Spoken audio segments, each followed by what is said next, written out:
மாடுகள் மேய்த்து பிழைப்பு நடத்தும் மாட்டுக்கார வேலன் எம்ஜிஆருக்கும் அசோகனுக்கும் சொத்து சம்பந்தமாக பிரச்சனை ஏற்படுகிறது. அதில் வேலன் எம்ஜிஆரின் குடிசையை எரித்துவிடுகிறார் அசோகன். அதே சமயம் பெரிய வக்கீலான வி. ராமசாமி இடம் ஜூனியர் ஆகஸ்ட் பணிபுரிய வக்கீல் எம்ஜிஆர் ஊருக்கு வருகிறார். வி. ராமசாமியோ தன்னிடம் ஜூனியராக வரும் வக்கீல் எம்ஜிஆரை எப்படியாவது தன் மகள் ஜெயலலிதாவுக்கு திருமணம் செய்து வைக்க முடிவு செய்கிறார். அதே சமயம் வேலன் எம்ஜிஆர் அசோகனின் வழக்கு தொடுக்க வி. ராமசாமியை பார்க்க வருகிறார். வி. ராமசாமி வேலன் எம்ஜிஆர் தான் தன் மாப்பிள்ளை என நினைத்து தன் வீட்டிலேயே தங்க வைத்துக் கொள்கிறார். அதே சமயம் வக்கீல் எம்ஜிஆருக்கும் அசோகனின் மகளான லட்சுமிக்கும் காதல் ஏற்படுகிறது. பூங்காவில் லட்சுமி சந்திக்க வரும் வக்கீல் எம்ஜிஆர் வேலன் எம்ஜிஆரை சந்திக்கிறார்.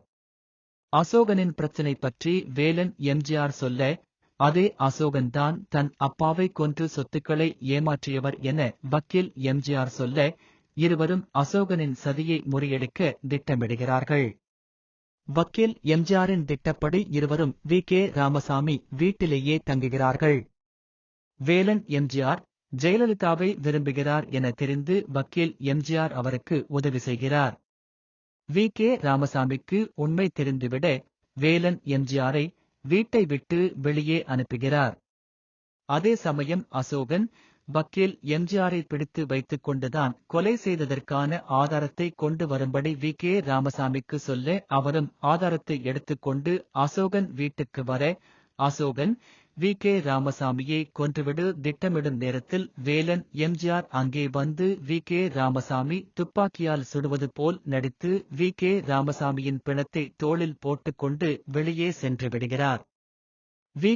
ராமசாமியும் செத்தது போல் நடிக்கிறார். மேலும் வேலன் எம்ஜிஆரின் நல்ல குணம் அறிந்து ஜெயலலிதாவை அவருக்கே திருமணம் செய்து வைக்கவும் சம்மதிக்கிறார். வக்கீல் எம்ஜிஆரின் அப்பாவை கொன்றதற்கான முக்கிய ஆதாரமான டைரியை கண்டுபிடித்து வேலன் எம்ஜிஆர் வக்கீல் எம்ஜிஆரை காப்பாற்றுகிறார். அசோகனை போலீஸ் கைது செய்ய 2 ஜோடிகளுக்கும் திருமணம் நடைபெறுவதோடு படம் முடிவடைகிறது.